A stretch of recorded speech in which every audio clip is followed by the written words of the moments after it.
Yo, what is going on, everyone? My name is Nick, or the Notorious Fantasy, and in today's video, I'm going to be talking about my top fantasy football draft tips for fantasy football in 2020 so that I can give you guys the keys to success, the tips that I use in my drafts to help you guys dominate your 2021 fantasy football drafts. But before we get on into this video, I'd like to let you guys know that here at Awesemo, we have opened up a brand new YouTube channel for sports betting. If you guys like what we do on this YouTube channel for fantasy football, if you like the DFS channel, then you are going to want to subscribe to our Awesemo odds channel. You can find the link to the new YouTube channel in the description of this video. You can go ahead and subscribe right now, turn on the notification bell, and enjoy what is in store for sports betting. If you guys want more additional free content that we are offering you, check out our fantasy football rankings in front of the paywall on awesemo.com, going on to the fantasy football tab. And for sports betting, you guys can check out the Awesemo odds tab for access to Odds Shopper and our MLB betting tools, which include our sports betting model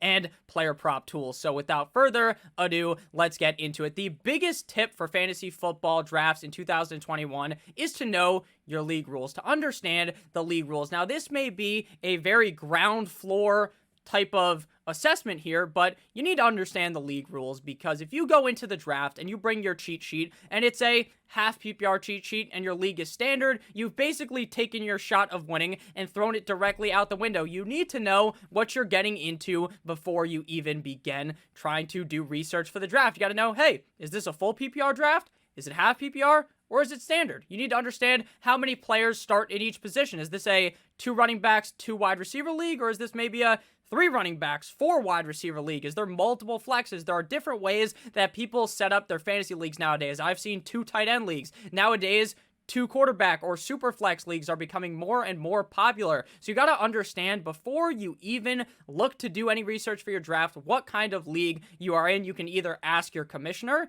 who you're in your league with, or you can just go onto the website where your draft is being hosted and click on the settings tab and read all of these settings. There's going to be a lot of settings in there, but you need to be making sure that you know all of them so that you don't go to your draft like an idiot, not knowing what you're supposed to be doing inside of the draft, because you don't want to go ahead and think this is a league where it's PPR and you go ahead and draft 3 wide receivers off the rip and then you realize that it's standard. Then your strategy was kind of diminished by the fact that the league is a standard league. So make sure that you guys do understand your league rules. Again, kind of a ground floor-esque assessment of things, but at the end of the day, this is an issue for a lot of people, so make sure you understand the league rules. At number 2, it's do your research. You wouldn't go to a job interview not knowing what job you're interviewing for, so why would you go to a fantasy draft not knowing what is going on and who some of these players are? We put a lot of content on this YouTube channel to help you guys do your research, so please make sure that you continue to watch the videos on here to help you guys build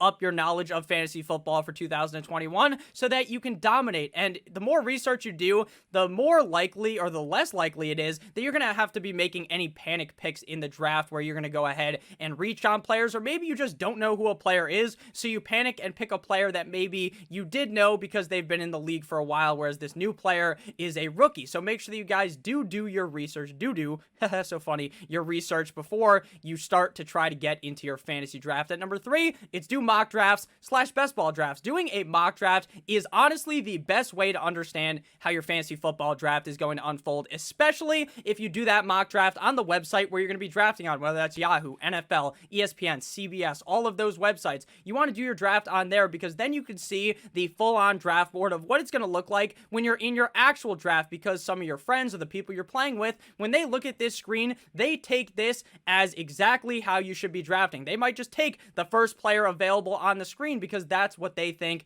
is best to do. So make sure you do your mock drafts on the website that you plan on actually drafting on. This also helps you get very comfortable with your draft spot so that you can pivot if you don't like the way that the draft is going. You know around the range of what players are going to be going at each and every single spot. And you can also try out brand new strategies. Say you've never done 0 running back, 0 wide receiver, where you don't draft a running back or a wide receiver for the first 4 or 5 rounds of the draft. Then you can try it out. You can try out drafting a quarterback early, drafting a tight end early. You can do all types of things that you can experiment moment before your actual draft, before the things start to actually count. At number 4, it's don't get into the draft with a set strategy. The worst thing you can do going into your draft is to put yourself inside of a complete and utter box where you're like, hey, I need to draft a running back round 1, round 2 we're going receiver, and round 3 we're going tight end. Because what happens if now in the 3rd round you want to take tight end but Kittle and Kelsey are gone? Then do you reach on Kyle Pitts? Do you reach on TJ Hawkinson? You shouldn't. You want to be drafting based upon value. So make sure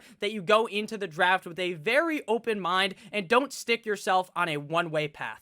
Next up, at number 5, we have draft using tiers, not just a list. When I'm talking about a list, I'm talking about one of those lists you can find online where there's just 300 players on the piece of paper, and you print that out, you bring it to your draft, and you think you look like Albert fucking Einstein because you have 300 players on the sheet. But in reality, that tells you nothing. It's just a list in order arbitrarily of how people would draft players. What you really need is a tiered list. Quarterback, running backs, wide receivers, tight ends, all in a different, they're obviously on the same piece of paper, but in different categories, because you want to see, hey, how many running backs have came off the board yet? Is the running back diminishing? Or am I able to go ahead here and take a wide receiver because the wide receivers are diminishing? Using a tiered based draft system is the best way to understand what value is at each and every single position and what you should be doing inside of your draft. Before we get into tip number 6, I would like to let you guys know about OddsShopper. One of the biggest edges in sports betting is always shopping for the best line. Betting lines change by the minute and can vary greatly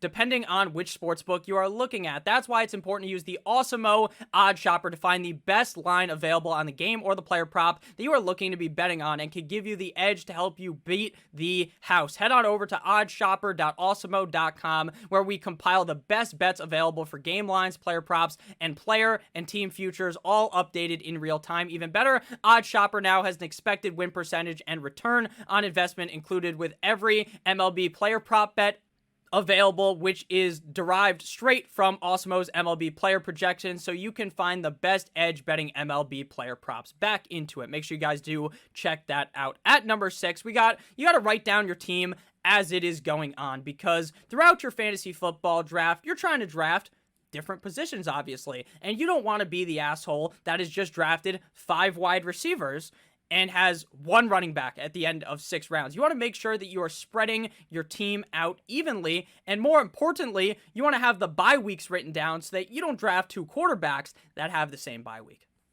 Because then what was the point of drafting that other quarterback if you can't even play them the 1 week where you want to be playing them, which is when your original quarterback is on their bye week? I also personally just find it easier because now you just have it written down. You don't have to scroll through a screen because the draft boards on a lot of these websites aren't set up the greatest, so it's a lot easier to actually understand what's going on if you write it down, at least in my opinion. At number 7, this is also a very crucial tip to draft more running backs than wide receivers in your draft. It is far easier to find a great wide receiver or even just a fine wide receiver off the waiver wire that you can just start every single week of the season when compared to a running back. It is so hard to say week 8, unless there's an injury at the running back position, to just pick up some random running back and throw them into your lineup and expect for them to return really any value for your roster. Speaking of value, running backs just have inherently much more value for your team and much more value when it comes to making trades. It is very easy to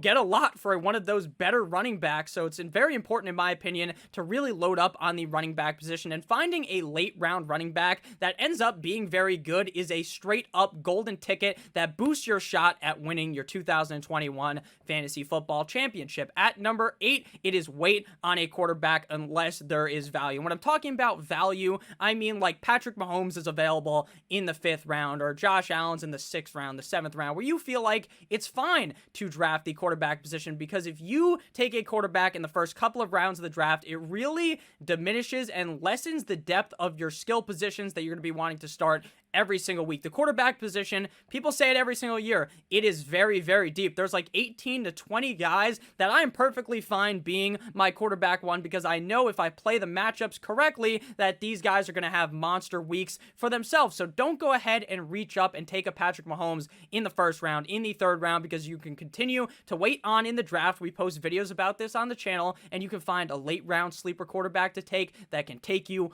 all the way to the championship. Number 9 tip is to wait on on a kicker and a defense. It's a very similar thought process to with the quarterback. If you go ahead and draft a kicker or a defense in the middle rounds of your draft after you already have your quarterback, your running backs, your wide receiver, and your tight end, then your backups aren't going to be as good. And that depth is very important in winning a fantasy championship. If one of your better picks goes down and you have drafted a defense or a kicker early on, then the depth that you need to fill for that hole that has been lost is going to be very, very bad. And having a great defense doesn't mean that every single week that they are going to have that great production week in and week out. We see it every single year where really only one of those great defenses that people are drafting super early end up retaining that value. And streaming and playing matchups for kickers and defenses is so easy to do every week that why would you want to waste a pick super high when you could just stream the position? And closing in at number 10, the final tip is to just look at the other teams that are drafting around you. This helps you figure out what positions the other teams may be looking at. So say the guy behind you